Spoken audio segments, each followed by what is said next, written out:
নমস্কার বন্ধুরা, বেঙ্গলি স্বাস্থ্যকথায় আপনাদের সকলকে স্বাগত।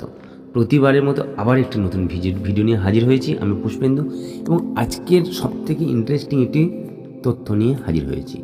আজকে যে ভিডিওটি করতে চলেছি, ভিডিওর মূল তথ্য হচ্ছে হিন্দু সনাতন ধর্মে যে বেদ গ্রন্থটি আছে, বেদ সম্বন্ধে তথ্য দিতে চলেছে আপনাদের কাছে। ভিডিওটি স্কিপ না করে সম্পূর্ণ দেখুন, এবং আমার চ্যানেলে যদি নতুন হয়ে থাকেন তাহলে অবশ্যই কিন্তু সাবস্ক্রাইব করতে ভুলবেন না, এবং সমস্ত হিন্দু সনাতনীর কাছে ভিডিওটিকে শেয়ার করার দায়িত্ব কিন্তু আপনার।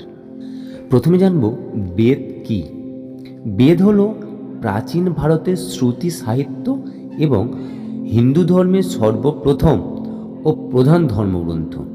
এটি সংস্কৃত ভাষায় রচিত এবং 4টি ভাবে বিভক্ততা আছে: ঋগ্বেদ, সামবেদ, যজুর্বেদ এবং অথর্ববেদ। বেদকে সাধারণত জ্ঞান, ধর্ম, দর্শন, আধ্যাত্মিকতা মূল ভিত্তি হিসাবে এটিকে গণ্য করা হয়।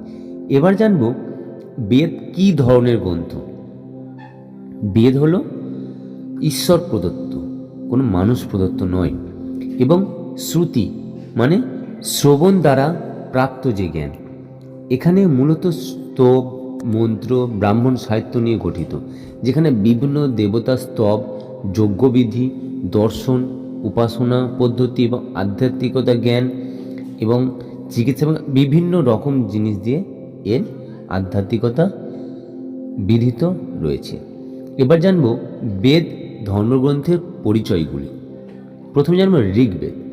এটি প্রাচীনতম ও প্রধান বেদ, যেখানে বিভিন্ন দেবতার স্তব স্তুতি রয়েছে। দ্বিতীয় হচ্ছে সামবেদ। সামবেদে মূলত সঙ্গীত, নৃত্য, সুরের মাধ্যমে উপাসনার নিয়মবিধি নিয়ে গঠিত।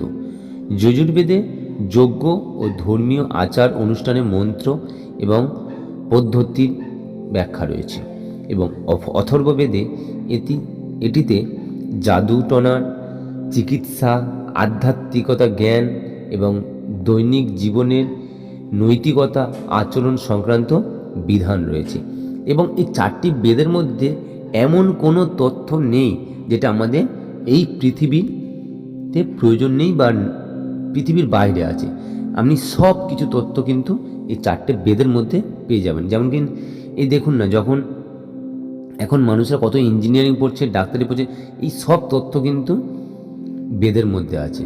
এমনকি নাসা, ইসরো এই সকল গবেষণাগারেও কিন্তু এই বেদের চর্চা চলে, কারণ বেদের মধ্য দিয়ে ওরা অনেক জ্ঞান উপার্জন করতে পারে।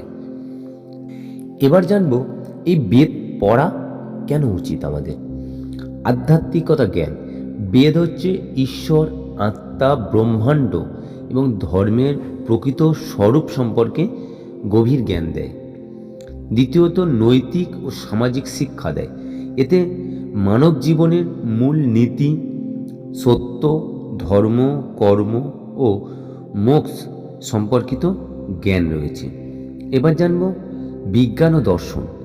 বেদের অনেক অংশে জ্যোতিষবিজ্ঞান, চিকিৎসা, গণিত, ধ্যান, যোগ ও মনোবিজ্ঞান সংক্রান্ত বিষয়ক রয়েছে এখানে। 4 নম্বর জানব শান্তি ও যোগ সাধনা। বেদ যখন পাঠ করা হয় মন ও চেতনার উন্নতি ঘটায় এবং আধ্যাত্মিক শান্তি প্রদান করে।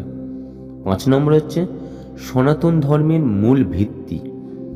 এটি হিন্দু ধর্মের মূল ভিত্তি এবং শাস্ত্রীয় গ্রন্থস্বরূপ মূল উৎস। অতএব বেদ অধ্যয়ন করলে ব্যক্তির আত্মজ্ঞান, নৈতিকতা ও মানবিকতা এবং মানবতা বোধের উচ্চ পর্যায়ে পৌঁছাতে পারে। তাই সমস্ত হিন্দু সনাতনীদের কিন্তু বেদ একবার হলেও অধ্যয়ন করা প্রয়োজন আছে। তো সমস্ত হিন্দু সনাতনীদের কাছে আমার একটাই অনুরোধ, এই ভিডিওটি সকলকে শেয়ার করবেন এবং শেষে কিন্তু কমেন্ট করতে ভুলবেন না।